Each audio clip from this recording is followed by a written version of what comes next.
광야에서 목이 말랐던 이스라엘 백성들이 불평했습니다. 우리 형제들이 여호와 앞에서 죽을 때에 우리도 죽었더라면 좋을 뻔하였도다. 너희가 어찌하여 여호와의 회중을 이 광야로 인도하여 우리와 우리 짐승이 다 여기서 죽게 하느냐? 너희가 어찌하여 우리를 애굽에서 나오게 하여 이 나쁜 곳으로 인도하였느냐? 이곳에는 파종할 곳이 없고 무화과도 없고 포도도 없고 석류도 없고 마실 물도 없도다. 말은 길게 했지만 한마디로 뭐예요? 마실 물 없다는 것이 목말라 죽겠다는 표현입니다. 인간은 물 없이는 살 수 없는 존재입니다. 어머니 뱃속에 있을 때에도 우리는 양수라고 하는 물속에 있었고, 그리고 이 세상에 태어난 후로도 우리의 몸이 70% 이상이 다 물로 되어 있습니다. 그러니까 인생에 물인견 틀림이 없어요. 밥은 40일 이상 먹지 않아도 버티고 이겨낼 수 있을지 몰라도 물을 마시지 않으면 며칠 못 갑니다. 물은 하나님께서 우리 인생들에게 주신 생명 보존에 없어서는 안 될 아주 중요한 요소입니다. 그래서 하나님께서 광야에서 유대 백성들의 그 과격하고 불순한 말에도 불구하고 하나님은 진노하지 않으시고 오히려 그들에게 반석을 깨뜨려서 그들로 하여금 생수를 흡족하게 마시게 하셨던 것입니다. 11절입니다. 모세가 그의 손을 들어 그의 지팡이로 반석을 2번 치니 물이 많이 솟아나오므로 회중과 그들의 짐승이 마시니라. 이 사건 이후에 유대 백성들은 1년에 한 번 장막절 때마다 이 놀라운 하나님의 기적을 기억하면서 물 축제를 벌였습니다.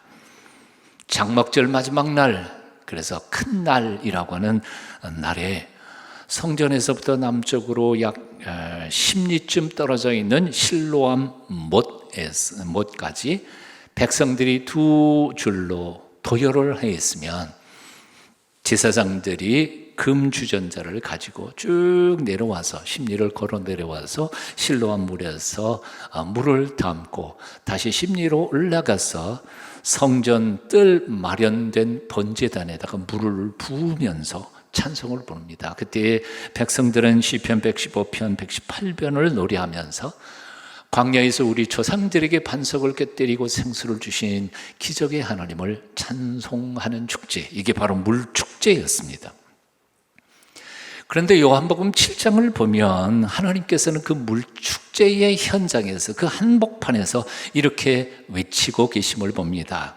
누구든지 목마르거든 내게 와서 마시라. 나를 믿는 자는 성경의 이름과 같이 그 배에서 생수의 강이 흘러나오리라. 사실 그 배경을 생각해 보면 이 말씀처럼 이상한 말씀이 없습니다.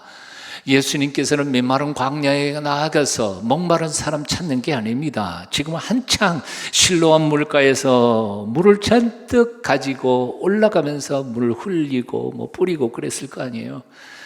1년에 한 번 있는 그 물축제, 가장 물이 충만하던 그때에 군중들을 향해서 목마른 사람 나와 내가 물 줄게 라고 말씀하시는 거죠. 참 이상하지 않아요? 참 이상하지 않아요? 하필이면 왜 그날? 아마도 군중 속에서 몇 사람은 이렇게 말했을지 모르죠. 여기엔 목마른 사람 한 사람도 없는데요. 그런데 이 이상한 장면은 요한복음에 한 번 더 등장하고 있음을 발견합니다. 사마리아 수가성 물가에 물길로 온 여인에게 예수님께서는 물 좀 달라고 요청하십니다. 그런데 조금 있다가 갑자기 예수님은 이상한 말씀을 하십니다. 내가 만일 하나님의 선물과 또 내게 물 좀 달라 하는 이가 누구인 줄 알았더라면, 내가 누구인지 네가 알았더라면 내가 그에게 구하였을 것이요 그가 생수를 내게 주었으리라. 이 여인이 얼마나 어리둥절 했겠습니까? 좀 전에는 물 좀 달라 그러더니 이제는 생수를 주시겠다 하니 많이 헷갈렸을 것이라고 생각이 듭니다. 하지만 분명한 사실은 예수님께서는 물축제의 한복판에서 군중들을 향하여 목마른 사람 나와 내가 물 줄게 그리고 말씀하셨다는 사실이에요. 우물가 여인에게, 우물가에 물길로 온 여인에게 내가 너한테 생수를 주마 하고 말씀하셨다는 사실입니다. 그러니까 예수님께서 이렇게 말씀하신 의도는 아주 분명합니다. 예수님은 한순간 육신의 갈증을 채워줄 물 한 바가지를 얘기하고 있는 게 아닙니다. 영혼의 갈증, 인생의 목적과 의미를 깨닫게 해줄 영생의 물을 지금 소개하고 계신 겁니다. 실로 우리 인생들에게 목마른 것들이 참 많습니다. 돈과 명예와 권력에 목마르고 쾌락과 안락과 인기에 목마릅니다. 하지만 그런 목마름들은 마치 바닷물을 마시는 것 같아서 마시면 마실수록 더욱 목마른 법입니다. 가지면 더 많이 가지고 싶고 오르면 더 높이 오르고 싶고 쾌락은 더 강한 쾌락을 부릅니다. 파스칼이 빵세에서 말했던 것처럼 하나님은 우리 인생들을 지으실 때 우리 속 심령에 큰 공간을 지어 놓으셨는데 그 공간은 영원이신 하나님 자신만으로 채울 수 있는 공간이다.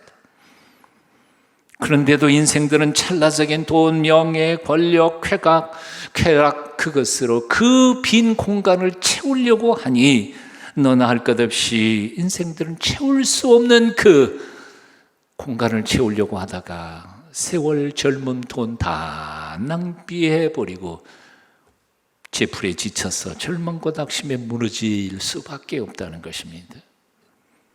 파스칼의 빵세, 어떻게 생각해 보면 자신의 신앙 고백이죠. 파스칼도 그렇게 신을 찾다가 드디어 그분 안에서 하나님을 만나 새 소망을 가지게 된 것이었으니까요. 그는 이렇게 말하죠. 내가 당신을 만나기 전까지 내 마음에는 참된 평안은 없었나이다. 파스칼의 고백이죠. 예수님께서는 수가성 여인에게 이렇게 말씀하셨습니다. 이 물을 마시는 자마다 우물물이지요. 또다시 목마르려니와 내가 주는 물을 마시는 자는 영원히 목마르지 아니하리니 내가 주는 물은 그 속에서 영생하도록 솟아나는 샘물이 되리라. 여러분 같이 한번 읽어보실까요? 주님의 약속 같이 읽습니다. 시작. 이 물을 마시는 자마다 또다시 목마르려니와 내가 주는 물을 마시는 자는 영원히 목마르지 아니하리니 내가 주는 물은 그 속에서 영생하도록 솟아나는 샘물이 되리라. 사랑하는 여러분, 요즘 무엇에 목마르십니까? 무엇에 그렇게 갈증을 느끼십니까? 결코 채워질 수 없는 마음의 공허 속에 찰나적인 것들로 채워서 만족을 누리려고 노력하고 애쓰는 그 헛된 노력을 언제까지 계속하실 것입니까? 시편 기자는 이렇게 노래했습니다. 하나님이여 사슴이 시냇물을 찾기에 갈급함같이 내 영혼이 주를 찾기에 갈급하나이다. 내 영혼이 하나님 곧 생존하신 하나님을 갈망하나니 내가 어느 때에 나아가서 하나님 앞에 비올고 사람들이 종일 나더러 하는 말이 내 하나님이 어디 있느냐 하니 내 눈물이 주야로 내 음식이 되었도다. 사슴은 본래 깨끗한 짐승이어서 신선하고 맑은 물을 좋아한다고 합니다. 그리고 사슴은 비교적 다른 짐승들보다 물을 많이 마시는 편이라고 합니다. 그렇기 때문에 팔레스타인의 건조기, 메마른 건조기에는 사슴들은 고지 높은 산 꼭대기에 옹달샘을 찾아온 산을 헤매곤 한다고 합니다. 이런 이유 때문에 성경에서 사슴은 하나님을 찾는 거룩한 목마름을 표현하는 신성한 동물로 표현되고 있습니다. 참 소망이 되신 우리 주님을 갈망하는 간절한 소원이 여러분 속에서 불타오르실 수 있기를 축원합니다. 예수님은 말씀하셨습니다. 누구든지 목마르거든 내게 와 마시라. 누구든지 목마르거든 내게 와서 마시라. 왜 예수님은 목마른 자는 다 내게로 오라고 말씀하셨을까요? 왜 예수님은 수가성 여인에게 물 좀 달라 해놓으시고는 내가 나를 누군지 알았더라면 내게 물 달라고 했을 것이다 라고 수수께끼 같은 말씀을 하셨을까요? 그 이유를 예수님께서는 요한복음 6장 55절에서 이렇게 말씀하십니다. 우리 함께 같이 읽어보시겠습니다. 내 살은 시작. 내 살은 참된 양식이요 내 피는 참된 음료로다. 당신의 살이 영생하는 떡이고 당신의 피가 우리가 영생하는 영생수, 생명수로 우리에게 주셨다는 거죠. 끔찍한 얘기죠, 사실은. 물론 다음 주에 우리가 성찬식에 대할 성찬떡과 잔을 상징하는 것이 1차적인 의미이지만 동시에 예수님께서 그렇게 강조했던 것처럼 나는 하늘에서부터 내려온 너희를 살리는 떡이라, 살리는 밥이라, 이 밥 먹고 힘내서 영생해 가르쳐주신 말씀이신 예수 그리스도에 대한 가르침이신 거죠. 왜 예수님께서 목마른 자마다 당신께 오라고 하셨습니까? 당신이 우리가 먹고 영생할 하늘 양식이요 신령한 음료이기 때문이라는 것입니다. 주님은 또 이어서 말씀하십니다. 내 살을 먹고 내 피를 마시는 자는 내 안에 거하고 나도 그의 안에 거하나니 살아계신 아버지께서 나를 보내시며 내가 아버지로 말미암아 사는 것 같이 나를 먹는 그 사람도 나로 말미암아 살리라. 그렇습니다. 예수님이야말로 하늘로부터 내려오신 우리가 먹고 영생하는 하늘 양식 만나이십니다. 우리 영혼을 살리는 신령한 영생수이시기도 합니다.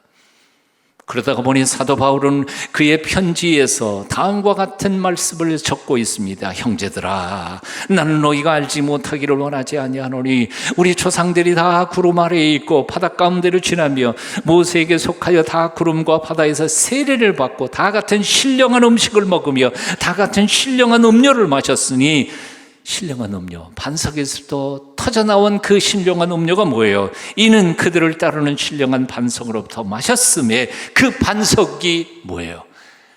그리스도라. 그리스도라. 상징이라는 거예요. 구약 성경에 나왔던 그 사건은 신약 성경의 예수 그리스도의 몸에서 찢어져 나오시는 보혈의 영생수를 상징하고 있는 것이다 그 말이에요. 메마른 광야에서 쪼개져 생명수를 냈던 그 반석은 바로 당신의 몸을 찢어져 보혈의 피를 흘려 우리에게 영생하도록 하시는 그리스도 예수의 보혈이라는 겁니다. 십자가 높이 달려 죽으시면서 찢어지신 예수님의 보혈, 예수님의 육체로부터 나온 그 보혈이야말로 바로 그 생수이고, 그 보혈을 믿고 주 앞에 나아갈 때에 우리의 모든 허물과 죄는 용서를 받고 비로소 그때 우리는 죽을 수밖에 없었던 우리의 영혼이 살고 육체가 살고 하늘 아버지께서 우리를 위하여 예비해 놓으신 영원한 가나안 땅 천국에 가서 영원히 살게 된다는 메시지, 이게 바로 그 말씀인 겁니다. 바로 이런 이유 때문에 윌리엄 바클레이는 요한복음 7장 37절에 예수님의 말씀을 다음과 같이 쉽게 풀어서 쓰고 있음을 봅니다. 너희는 지금 육신의 갈증을 채우는 물을 주시는 하나님께 감사하고 있다면, 이게 무슨 얘기예요? 바로 장막절 물축제하고 있는 군중들을 향해 해석하고 있는 거죠. 너희는 지금 육신의 갈증을 채우는 물을 주신 하나님께 감사하고 있다만, 그러나 누구든지 너희 영혼의 갈증을 채우기를 원한다면 나에게로 오라. 내게 와서 영원히 마르지 않은 생수를 마셔라. 이게 바로 요한복음 7장 37절의 뜻이라는 겁니다. 아더 핑크도 이 말씀을 묵상하면서 이렇게 적었습니다.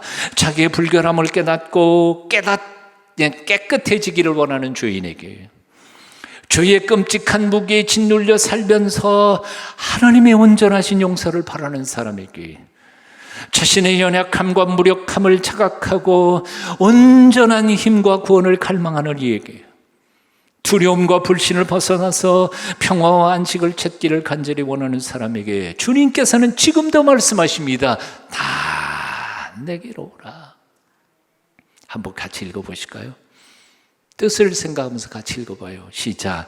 자기의 불결함을 깨닫고 깨끗해지기를 원하는 죄인에게, 죄의 끔찍한 무게에 짓눌려 살면서 하나님의 온전한 용서를 바라는 사람에게, 자신의 연약함과 무력함을 자각하고 온전한 힘과 구원을 갈망하는 이에게, 두려움과 불신을 벗어나 평화와 안식을 찾기를 간절히 원하는 사람에게 주님께서는 지금도 말씀하십니다. 다 내게로 오라. 오늘 이 말씀이 혹시 나를 향하여 하시는 말씀이 아닐까요? 나를 향하여 하시는 말씀이 아닐까요? 아더 핑크의 말처럼 죄를 깨닫고 깨끗하고 순결한 사람이 되기를 원하십니까? 죄의 무게에 눌려 하나님의 온전하신 용서와 하나님의 긍휼을 원하십니까?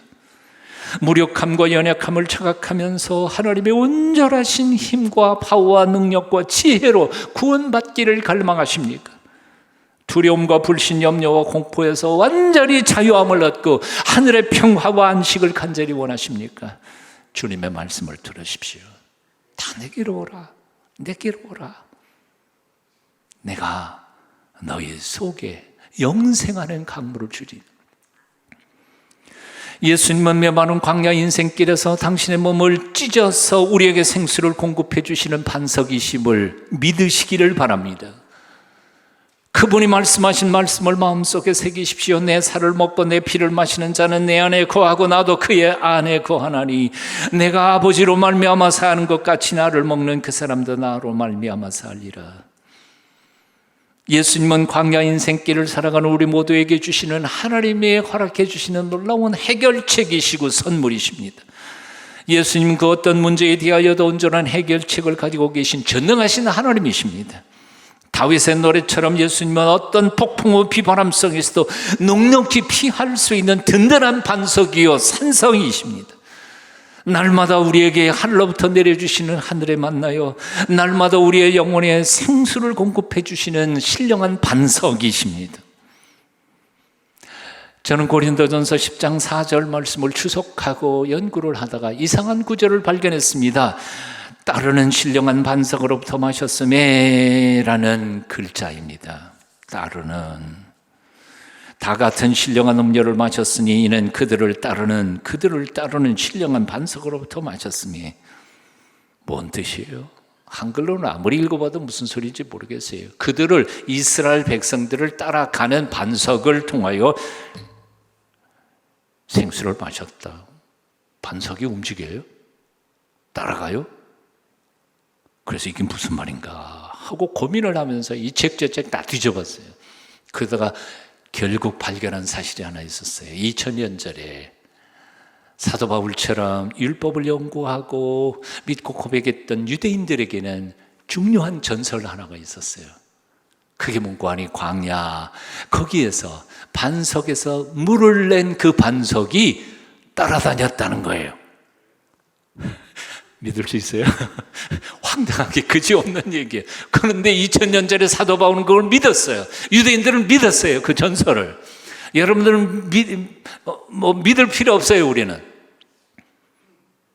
하지만 신약 성경에 나오는 그 반석이 예수 그리스도이심을 고백하고 깨닫기 시작하면, 그 반석은 바로 예수님을 프로토타입, 가리키는 원형이었다는 사실을 깨달으면 그렇구나, 이해가 돼요.